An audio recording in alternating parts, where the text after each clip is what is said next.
नमस्कार, आप देख रहे हैं हिंदी न्यूज़ चैनल। मैं हूं चीफ एडिटर महेश कुमार पटवारी। आज हम आए हैं लखीमपुर से 12 किलोमीटर दूर ओयल स्थित मेढक मंदिर। उत्तर प्रदेश के लखीमपुर खीरी जनपद में भगवान भोलेनाथ का ऐसा अनोखा शिव मंदिर है जो पूरे विश्व में कहीं नहीं है। लखीमपुर खीरी जिला मुख्यालय से 11 किलोमीटर दूर ओयल कस्बे में मेढक की पीठ पर लगभग 100 फुट ऊंचाई पर भोलेनाथ विराजमान हैं। यहाँ भगवान के साथ मेढक की भी पूजा होती है। ओयल कस्बे में मंडूक तंत्र और श्री यंत्र के आधार पर निर्मित नर्मदेश्वर महादेव मंदिर अपनी अनूठी और अद्भुत वास्तुशैली के लिए पूरे देश में विख्यात है। ऐसा मानते हैं कि सूखे और बाढ़ जैसी प्राकृतिक आपदाओं से प्रजा को बचाने के लिए ओयल स्टेट के राजाओं ने इस भव्य मंदिर का निर्माण कराया था। यह सुख समृद्धि का प्रतीक माना जाता है, जहां देश भर से भोले बाबा के भक्त परिवार की सुख शांति की कामना के लिए आते हैं। हिमालय की तलहटी में बसा पूरा तराई क्षेत्र शैव संप्रदाय का प्रमुख केंद्र रहा है। यह क्षेत्र 11वीं सदी से 19वीं सदी तक चाहमान शासकों के अधीन रहा। चाहमान वंशी ओयल स्टेट के राजा बख्श सिंह ने करीब 200 वर्ष पहले इस अनूठे मंदिर का निर्माण शुरू कराया था। राजा बख्श सिंह के उत्तराधिकारी राजा अनिरुद्ध सिंह के समय में यह बनकर तैयार हुआ। इसकी वास्तु परिकल्पना कपिला के एक महान तांत्रिक ने की थी। मुख्य मंदिर विशालकाय मेढक की पीठ पर बना है। मेढक का मुंह उत्तर दिशा में है, 2 पैर पूरब में और 2 पैर पश्चिम दिशा में फैले हुए हैं। ऊपर शिवलिंग पर अर्पित जल नालियों के जरिए नीचे मेढक के मुंह से बाहर निकलता है। मेढक की पीठ पर काफ़ी ऊंचाई पर अष्टकोणीय चबूतरा है।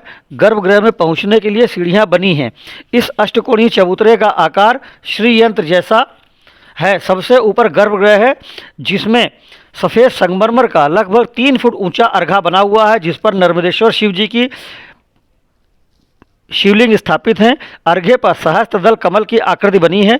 गर्भगृह का द्वार पूरब की ओर है। गर्भगृह के बाहर परिक्रमा का पथ भी बना हुआ है। गर्भगृह की बाहरी दीवारों पर तमाम भित्ति चित्र उकेरे हुए हैं, जो कि शोध का विषय है। गर्भगृह में भीतर कि ऊपर मंडप में तमाम चित्रकारी अनोखी और दर्शनीय है। बगल में ही एक कुआं भी बना है, जिससे जल निकालकर भोले बाबा का अभिषेक होता है। यहाँ के मेढक शिव मंदिर में नंदी की प्रतिमा खड़ी मुद्रा में स्थापित है, जो कि अन्यत्र कहीं देखने को नहीं मिलती। मंदिर की देखरेख और रखरखाव ओयल राज परिवार के लोग करते हैं। मंदिर के चारों ओर सुंदर बागीचा दर्शनीय है। दीपावली, महाशिवरात्रि और सावन के मौके पर यहाँ भारी भीड़ जुटती है। हिंदी न्यूज़ आपको अष्टदल कमर पर स्थापित भोले शिवलिंग दिखा रहा है। महाशिवरात्रि में सर्वप्रथम यहाँ राजा विष्णु नारायण दत्त सिंह का परिवार पूजा करता है। उसके बाद यह दर्शन आम लोगों के लिए खोल दिए जाते हैं। यह दरवाज़ा यहाँ सुरंग बताया जाता है। मंदिर के भीतर एक सुरंग भी बताई जाती है, जिसका दरवाज़ा दिखाया अभी हमने आपको। इससे राज परिवार की रानियाँ, यह दरवाज़ा दिखाई दे रहा है, इससे राज परिवार की रानियाँ बाहर जाती थीं। मंदिर के पुजारी बताते हैं कि यहाँ स्थापित शिवलिंग दिन में 3 बार अपना रंग बदलता है।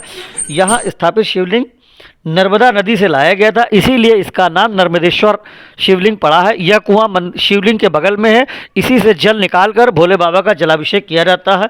पूरे मंदिर में राजस्थानी स्थापत्य कला प्रदर्शित की गई है, जो कि अपने आप में बेजोड़ है। मंदिर के ऊपर सबसे ऊपर लगा एक छत्र पहले सूर्य की किरणों की दिशा में घूमता था, वह अब क्षतिग्रस्त हो गया है। मंदिर की दीवारों पर भित्ति चित्र और शैली, जो कि शोध का विषय है। इतिहासकारों के मुताबिक मंदिर की बाहरी दीवारों पर शव साधना करती उत्कीर्ण मूर्तियां इसे तांत्रिक मंदिर सिद्ध करती हैं।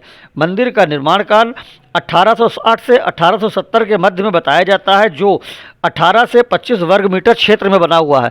मंदिर की दीवारों पर उत्कीर्ण मूर्तियां हिंदी न्यूज़ आपको दिखा रहा है। हिंदी न्यूज़ ने अपने दर्शकों के लिए यहाँ पर विजिट की और जिले की इस विश्वविख्यात स्थापत्य कला और मंदिर को दर्शकों के सामने लाने का निश्चय किया। यहाँ पे आले बने हुए हैं, ये सीढ़ियाँ हैं जो ऊपर जाती हैं। नीचे से ऊपर जाने के लिए पुरानी सीढ़ियाँ बनी हुई हैं पत्थर की। मंदिर के मेढक मंदिर के बाहर चारों ओर 4 बुर्ज बने हुए हैं, जो संभवतः चौकीदारी के लिए या रोशनी के लिए बनाए गए हैं। मंदिर की बाहरी दीवारों पर भित्ति चित्र और आले भी बने हुए हैं, जो दिया रखने और रोशनी करने के लिए बनाए गए हैं। इन पर अद्भुत चित्रकारी की गई है। मंदिर की सीढ़ियाँ आज भी सही सलामत हैं, जो उस समय की निर्माण कला की मजबूती को बताती हैं। मेढक शिव मंदिर के बाहर का यह दृश्य कितना अद्भुत और अनोखा है, जो बताता है कि 200 वर्ष पहले भी कितनी अनोखी शिल्प थी और कितने अच्छे कारीगर थे जिन्होंने इसे बनाया। यह जो छेद आपको दिखाई दे रहे हैं, यह ऊपर से शिवलिंग पर चढ़ाया हुआ जल इन्हीं से बाहर निकलता है और यह मेढक का मुंह है। यहाँ आकर के शिवलिंग पर चढ़ाया हुआ जल इस नाली में आकर गिरता है। यह मंदिर के बगल में एक कुआं दूसरा है जो मंदिर के धरातल पर है। यह कुआं देखकर लगता है कि कुआं कम से कम 100-200 साल पुराना होगा। पौराणिक मेढक मंदिर के बाहर बुर्ज तक का दृश्य, शिखर दृश्य, जो इसके रखरखाव की कमी बताता है कि इसे रखरखाव की सख्त आवश्यकता है।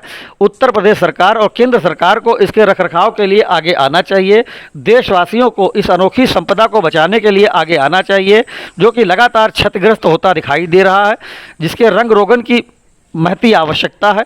ओयल का मेढक मंदिर, रंग रोगन और रखरखाव की बेहद आवश्यकता। जनपद लखीमपुर खीरी का गौरव, हिंदी न्यूज़ आपको दिखा रहा है। लखीमपुर खीरी का गौरव मेढक मंदिर, तंत्र साधना का केंद्र, 200 वर्ष पुराना, पूरे विश्व का अनोखा और इकलौता अनूठा मंदिर। मंदिर के चारों ओर बाग बगीचे, सेल्फी पॉइंट तो नहीं बने हैं, लेकिन सेल्फी के लिए अद्भुत बागीचे बने हुए हैं। यह मेढक का मुंह जहाँ से पानी निकलता है, ऊपर शिवलिंग में चढ़ाया हुआ मंदिर की बिल्डिंग का भव्य और बाहरी विहंगम दृश्य।